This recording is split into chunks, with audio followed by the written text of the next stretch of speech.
प्रोनेसिस investor academy के इस brand new video में आप सभी का बहुत बहुत स्वागत है। जैसा मैंने प्रॉमिस किया था, finally best mutual fund series हम आज से स्टार्ट करने वाले हैं। म्यूचुअल फंड में जितने भी कैटेगरीज हैं, मोस्टली डाइवर्सिफाइड इन इक्विटी और साथ ही कुछ डेट और हाइब्रिड फंड के कैटेगरीज पे भी मैं डिटेल्ड वीडियोस आने वाले दिनों में पब्लिश करने जा रहा हूँ। आज के वीडियो में हम जानेंगे स्मॉल कैप फंड्स के बारे में। तो अगेन मैं फिर से रिपीट करूँ, हमेशा बताता हूँ, सिर्फ नाम पे ना जाएं, लास्ट 1 ईयर 2 ईयर 3 ईयर के रिटर्न्स के बेसिस पे, ठीक है। पूरा वीडियो देखें, अच्छी तरह से समझे, क्योंकि अगर आपको लॉन्ग टर्म तक बने रहना है मार्केट में ताकि आप अच्छे रिस्क एडजस्टेड रिटर्न जनरेट कर सके, तो आपको तरीका सीखना होगा। एजुकेशनल चैनल है, ठीक है, नाम नहीं कि ये है यहाँ जाकर इन्वेस्ट कर दो, ऐसा हम नहीं करते हैं। तरीका सीखे ताकि मैं अगर आपको नाम नहीं भी बताऊं फिर भी आप खुद से नाम को सेलेक्ट कर ले, या कोई अगर दूसरा नाम बता रहा है तो एटलीस्ट आप पता कर सके कि वो सही बोल रहा है कि नहीं, ठीक है। पूरा देखे, अच्छी तरह से समझे, पसंद आए तो लाइक और शेयर जरूर करें। पहली बार हमारे यूट्यूब चैनल पे आ रहे हैं या फिर बार बार आ रहे हैं, अभी तक सब्सक्राइब नहीं किया है तो जरूर सब्सक्राइब करें। सबसे पहले तो ये स्मॉल कैप फंड होते क्या हैं। तो देखिए, वैसे फंड्स जो कि अपने टोटल एसेट मीन जो पैसा हम लोग उस म्यूचुअल फंड स्कीम में इन्वेस्ट कर रहे हैं, उस पैसे का एटलीस्ट 65% स्मॉल कैप के स्टॉक्स में इन्वेस्ट करते हैं और बाकी का जो 35% है वो small cap, mid cap, large cap या फिर डेट में कहीं भी इन्वेस्ट कर सकते हैं, ठीक है। तो एटलीस्ट 65% तो स्मॉल कैप में होना ही चाहिए। तो स्मॉल कैप के स्टॉक्स वैसे स्टॉक्स होते हैं जो कि मार्केट कैप वाइज 250, जो टॉप 250 स्टॉक्स है ना, उसके नीचे आता है, ठीक है। टॉप 100 को लार्ज कैप बोलते हैं, ठीक है। उसके बाद के 150 को मिड कैप बोलते हैं और उसके नीचे के जो भी स्टॉक्स हैं उसको स्मॉल कैप बोलते हैं। तो स्मॉल कैप के स्टॉक्स बहुत छोटे होते हैं मीन्स मार्केट कैप भी कम है, बिजनेस भी छोटा है, प्रॉफिट भी थोड़ा छोटा होगा, सेल्स भी कम होगा ना, छोटी कंपनीज। तो छोटी कंपनीज मीन्स रिस्क ज़्यादा है। तो अगर आप बहुत ज़्यादा रिस्क ले सकते हैं, इन्वेस्टमेंट होराइजन 10 ईयर्स या उससे ज़्यादा है, दैट इज़ आप लॉन्ग टर्म के लिए इन्वेस्टमेंट करना चाहते हैं, तभी आपको स्मॉल कैप के फंड्स में अपना इन्वेस्टमेंट करना चाहिए, क्योंकि यहाँ पे रिस्क बहुत ज़्यादा होता है। नाउ हम स्मॉल कैप फंड्स का परफॉर्मेंस चेक कर लेते हैं और बेसिस पास्ट परफॉर्मेंस हम कुछ टॉप फंड्स को सेलेक्ट करेंगे और उसके बाद ऑफकोर्स मैं अपने फेवरेट फंड्स के बारे में भी थोड़ा आपको बताऊँगा। तो देखिए, सबसे पहले जो भी लिस्ट मैं आपको शो कर रहा हूँ ना, उसमें से मैं कुछ फंड्स को निकालूंगा फाइनल लिस्ट से। तो वैसे फंड्स जो कि रिलेटिवली नए फंड्स हैं, जिन्होंने एटलीस्ट 3 इयर्स भी कंप्लीट नहीं किया हुआ है, क्योंकि उनका सफिशिएंट ट्रैक रिकॉर्ड नहीं है जिसके बेसिस पे हम डिसाइड कर पाएँ कि भाई परफॉर्मेंस कैसा रहा है। नए फंड्स का परफॉर्मेंस आप कैसे चेक करेंगे, ट्रैक रिकॉर्ड ज़्यादा अवेलेबल होता नहीं है। तो उन फंड्स को निकालेंगे जिन्होंने एटलीस्ट 3 ईयर भी कंप्लीट नहीं किया हुआ है। साथ ही वैसे फंड्स को भी हम फाइनल लिस्ट से रिमूव करेंगे जिनका ईएम छोटा है, 1000 करोड़ से भी कम है। लेकिन छोटे ईएम वाले फंड्स के साथ रिस्क ये है ना कि पहले ईएम कम है, अगर मार्केट बहुत ज़्यादा गिर गया तो ये बिल्कुल ही खत्म हो जाएगा। उसके बाद फंड मैनेजर्स को उन फंड्स को मैनेज करने में प्रॉब्लम हो सकता है। यहाँ पे आप उन सारे स्मॉल कैप फंड्स का डिटेल चेक कर सकते हैं जिन्होंने एटलीस्ट 1 ईयर कंप्लीट कर लिया है। जिस फंड ने 1 ईयर भी कंप्लीट नहीं किया है उसका परफॉर्मेंस आप क्या चेक करेंगे, ठीक है। तो यहाँ पे इन फंड्स का AUM, that is asset under management, और साथ ही इनका रिटर्न्स, डायरेक्ट प्लान का 1 ईयर, 3 ईयर, 5 ईयर और 10 ईयर डायरेक्ट प्लान का रिटर्न्स, सारा रिटर्न्स एनुअलाइज्ड है, CAGR रिटर्न्स है। और साथ ही बेंचमार्क का रिटर्न्स भी चेक कर सकते हैं। देखिए, बेंचमार्क में यहाँ पे आपको 2 तरीके का मोस्टली रिटर्न देखने को मिलेगा, क्योंकि 2 बेंचमार्क होता है, एक BSE का बेंचमार्क होता है, एक NSE का बेंचमार्क होता है। तो बेंचमार्क के बारे में भी मैं आगे आपको बताऊँगा। तो देखिए, जैसा मैंने ऑलरेडी बताया, अब ना वैसे स्कीम जो कि नए स्कीम्स हैं, ट्रैक रिकॉर्ड नहीं है या फिर AUM बहुत छोटा, उसको फाइनल लिस्ट से रिमूव करने जा रहे हैं। तो उन सारे स्कीम्स को मैंने रेड कलर से हाईलाइट किया हुआ है, ठीक है। यहाँ पे मैं ये बिल्कुल कमेंट नहीं कर रहा हूँ कि ये फंड अच्छे हैं ख़राब है, ठीक है, क्योंकि मैंने परफॉर्मेंस यहाँ चेक ही नहीं किया है। सिर्फ नए फंड है या AUM छोटा है, सिर्फ उसके बेसिस पे हटा रहे हैं, ठीक है। तो देखिए, ऑलरेडी मैंने यहाँ पे हाईलाइट किया हुआ है ना, चेक कर सकते हैं। अगर इनका परफॉर्मेंस भी चेक करेंगे, जैसे बड़ौदा का परफॉर्मेंस तो कोई खास आया नहीं है, LIC का भी नहीं है, महिंद्रा मनोरम ठीक है, बेंचमार्क को बीट कर पा रहा है। मोतीलाल का रिटर्न बहुत ज़्यादा है तो मोतीलाल पे मैं एक डिटेल वीडियो पब्लिश करने की कोशिश करूंगा ना, क्वांट पे रिसेंटली मैंने किया है कि भाई मोतीलाल के फंड्स इतना ज़्यादा रिटर्न क्यों दे रहे हैं, ठीक है, डिटेल वीडियो होगा। और यहाँ पे क्वांटम का भी परफॉर्मेंस ठीक है, ठीक है, लेकिन एवं बहुत छोटा है, ठीक है। तो इनको हम फाइनल इससे रिमूव कर रहे हैं।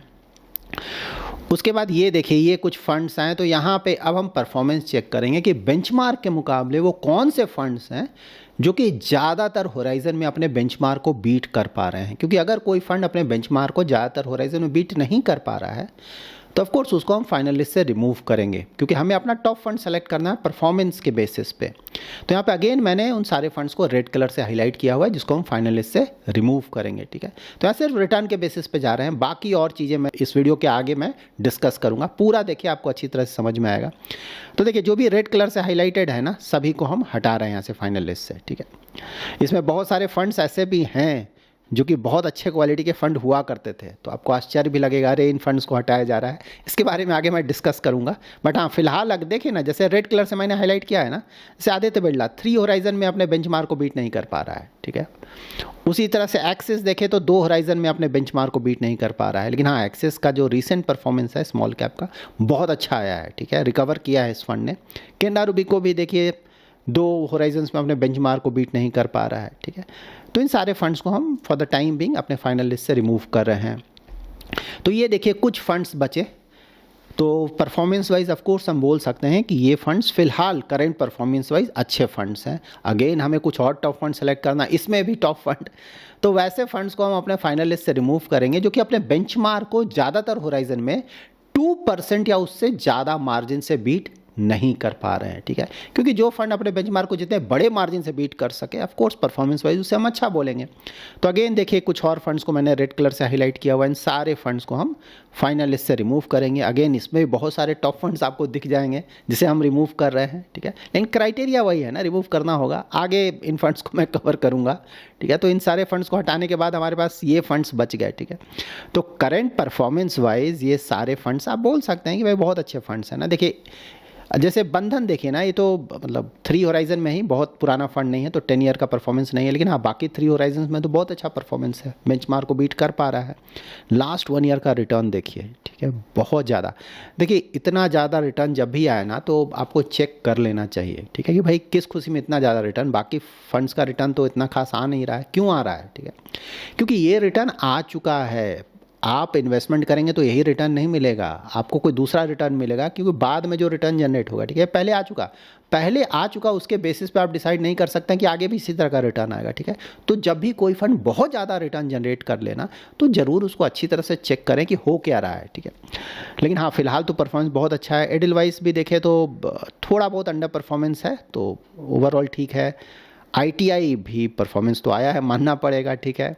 अब उसके बाद इन्वेस्को का ही परफॉर्मेंस ठीक है। क्वांट का तो हमें पता है लास्ट 1 ईयर में बहुत ज़्यादा अंडर परफॉर्मेंस रहा है, लेकिन उससे पहले का परफॉर्मेंस अच्छा रहा है, ठीक है। अब यहाँ पे देखिए इंटरेस्टिंग, ठीक है, ये सब तो हो गया परफॉर्मेंस वाइज। लेकिन अब बोला जाएगा ठीक है, मतलब करंट परफॉर्मेंस वाइज तो अप डाउन चलता रहता है, और मार्केट भी ना, लास्ट 1 ईयर का रिटर्न देखिए ना बेंचमार्क का, मतलब 1% के आसपास या उससे भी कम। क्योंकि लास्ट 1 ईयर में रिटर्न आया नहीं है स्मॉल कैप्स में। पहले स्मॉल कैप ने लाइक 3 ईयर का रिटर्न देखिए, 5 ईयर का रिटर्न देखिए। कोविड से पहले तो, कोविड के समय तो बहुत ज़्यादा रिटर्न आया, ठीक है। कोविड के पहले का भी 10 ईयर का देखें तो एवरेज 16% के आसपास बेंचमार्क का रिटर्न आपको दिख रहा है। लेकिन कोविड के समय से जो रिटर्न आया उसी के कारण ना 3 ईयर में आपको 30% के आसपास, 5 ईयर में अबाउट 35% के आसपास। लेकिन लास्ट 1 ईयर में तो रिटर्न आया नहीं, इसलिए बेंचमार्क 1% या उससे भी कम का रिटर्न दिख रहा है, ठीक है। तो यहाँ पे नेचुरली बहुत सारे फंड्स का रिटर्न्स बहुत कम आया है, क्योंकि ओवरऑल मार्केट का ही परफॉर्मेंस नहीं रहा है, ठीक है। तो यहाँ पे देखिए, ये सारे फंड्स मैंने सेलेक्ट किए हैं, ठीक है, जिन्हें कि थोड़ा टाइम दिया जा सकता है, क्योंकि मार्केट अभी बुरे फेज से गुजर रहा है, ठीक है। तो यहाँ से जब मार्केट वापस आएगा तब इन फंड्स को हमें देखना होगा, क्योंकि इसमें से कुछ फंड्स अंडर परफॉर्म कर रहे हैं ना। जो अच्छा कर रहा है उसका तो खैर चिंता नहीं है, लेकिन जो अंडर परफॉर्म कर रहा है इसमें से उसको थोड़ा और टाइम दिया जा सकता है बेसिस पास्ट ट्रैक रिकॉर्ड, ठीक है। तो यहाँ पे जब ना यहाँ पे मार्केट इंप्रूव करेगा, वहाँ पे देखें, अगर वहाँ भी इन फंड्स का परफॉर्मेंस नहीं आता है, जो कि अभी भी अच्छा नहीं कर रहे हैं, मार्केट जब वापस आता है, रिटर्न वापस आता है, तब भी अच्छा नहीं करता है, तब तो फिर निकल जाने का मतलब बनेगा ना, ठीक है। तब तो कभी परफॉर्मेंस ही नहीं आ रहा है, ठीक है। लेकिन थोड़ा समय दिया जा सकता है, ठीक है। उसके बाद एक और स्लाइड देख लेते हैं। यहाँ पे देखिए, आप बोलेंगे कि और कम करो, अपना कुछ फेवरेट बताओ। तो देखिए, ये मैंने सेलेक्ट किया है, ठीक है। करंट परफॉर्मेंस और पास्ट परफॉर्मेंस सभी कुछ देख कर ना, तो देखिए ऊपर वाले जनरली जो आपको ये फंड दिख रहा है ना, एवं इनका थोड़ा बड़ा है, ठीक है। थोड़ा क्या कहेंगे तो बहुत ज़्यादा बड़ा है। यहाँ पे एवं रिलेटिवली थोड़ा कम है, ठीक है। और क्वांट को मैंने बिल्कुल ही अलग रखा है क्योंकि इनका इन्वेस्टमेंट करने का जो तरीका है वो बिल्कुल ही अलग होता है, ठीक है। तो देखिए स्मॉल कैप में एक फंड चाहें तो बिल्कुल सही है, लेकिन स्मॉल कैप में अगर आप चाहें तो 2 फंड भी सेलेक्ट कर सकते हैं क्योंकि जनरली 2 फंड्स में यहाँ पे जो ओवरलैप है ज़्यादा नहीं होता है, ठीक है। एनी हाउ जब आप सेलेक्ट करेंगे तो ओवरलैप भी चेक कर लें।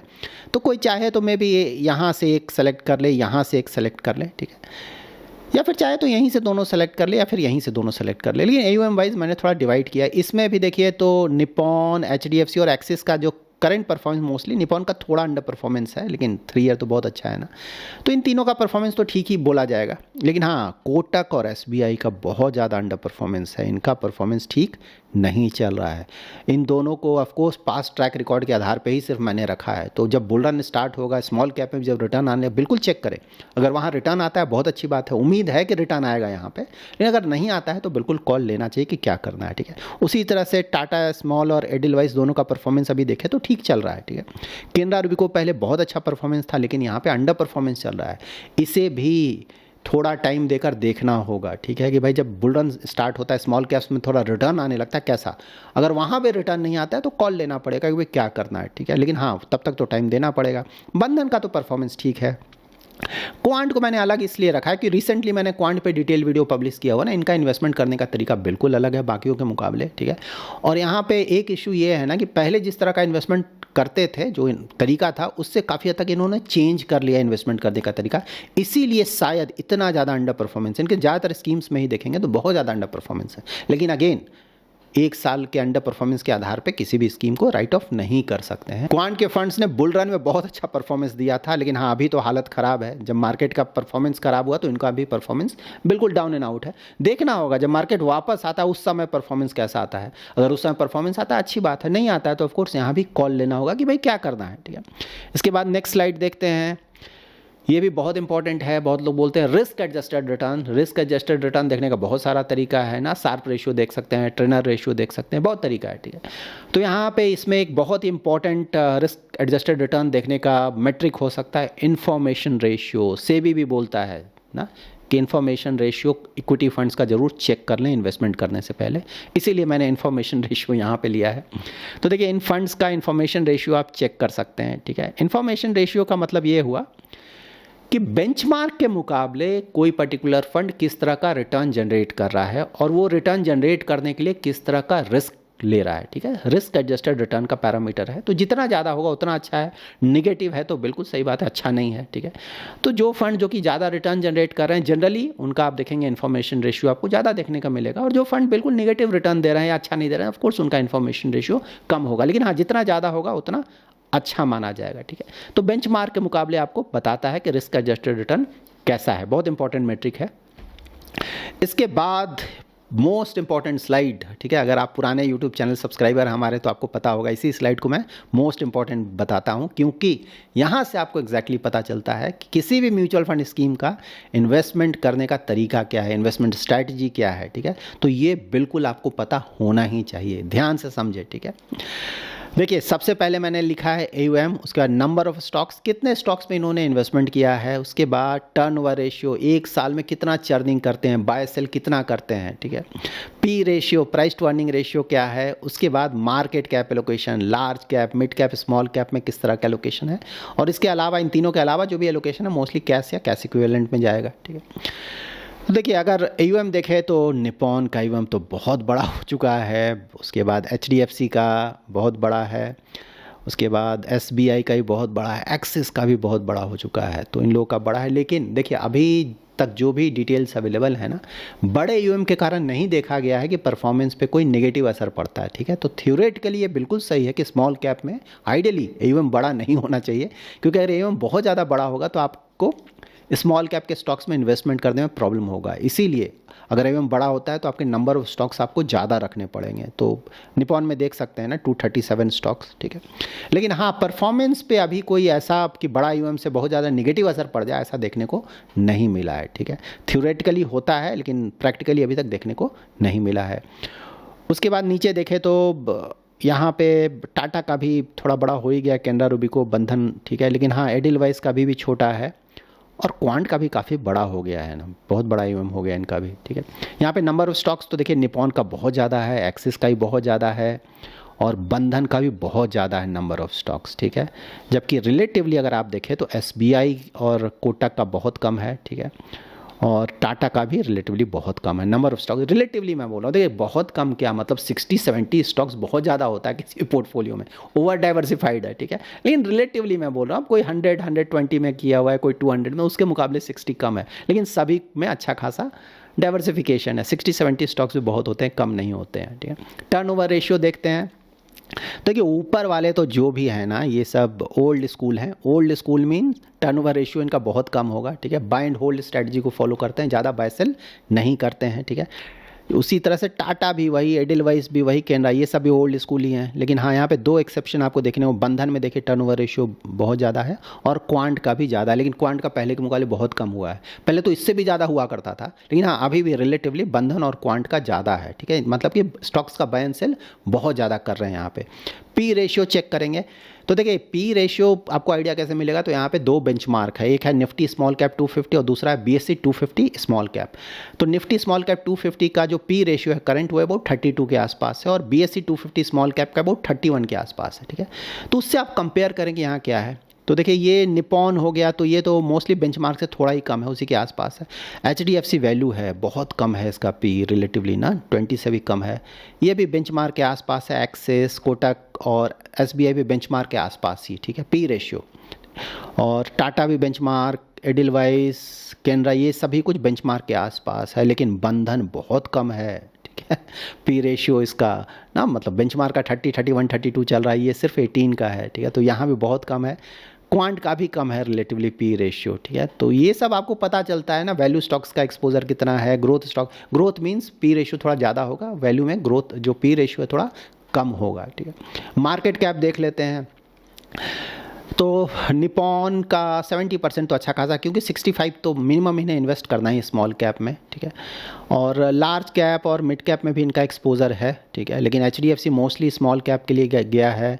एक्सिस में स्मॉल कैप के साथ साथ मिड कैप का भी अच्छा एक्सपोजर है। कोटक में भी स्मॉल कैप के साथ मिड कैप के अच्छा एक्सपोजर है। एसबीआई पूरी तरह से स्मॉल कैप है ऑलमोस्ट। मतलब ये हुआ कि अगर स्मॉल कैप का परफॉर्मेंस वापस आता है तो यहाँ आप काफ़ी अच्छे रिटर्न एक्सपेक्ट कर सकते हैं, लेकिन अगर स्मॉल कैप में प्रॉब्लम हुआ तो यहाँ और भी ज़्यादा नेगेटिव रिटर्न आ सकता है, ठीक है। हर एक चीज़ का प्लस माइनस है, आपको ये सब समझना होगा। टाटा स्मॉल कैप अगेन ये भी जाना जाता है बहुत अच्छा एक्सपोजर लेने के लिए, बहुत ज़्यादा एक्सपोजर लेने के लिए स्मॉल कैप में। एडिलवाइस में और कैनरा रूबिको में थोड़ा रिलेटिवली कम एक्सपोजर लिया गया है, ठीक है। बंधन में भी 72% है, क्वांट में भी रिलेटिवली कम लिया गया है। क्वांट में लार्ज कैप में बहुत ज़्यादा एक्सपोजर आता है ना, 23% के आसपास। इस तरह का एक्सपोजर आपको कहीं देखने को नहीं मिलेगा, जबकि एसबीआई, टाटा और एडिलवाइस में लार्ज कैप का एक्सपोजर नहीं है। इस वीडियो के कंक्लूजन में फिर से मैं रिपीट करूंगा, देखिए मैंने क्या बोला या फिर किसने क्या बोला उसके चक्कर में ज़्यादा ना पड़ें, ठीक है। खुद का एनालिसिस ज़रूर करें और उसके बेसिस पे अपना रिस्क प्रोफाइल चेक करें, अपना इन्वेस्टमेंट होराइजन चेक करें और फिर अपने लिए suitable mutual fund scheme select करें। So that's it in this video. अगर आपको ये वीडियो पसंद आया है तो जरूर लाइक एंड शेयर करें। पहली बार हमारे यूट्यूब चैनल पे आ रहे हैं तो चैनल को जरूर सब्सक्राइब करें। Thanks lot for watching.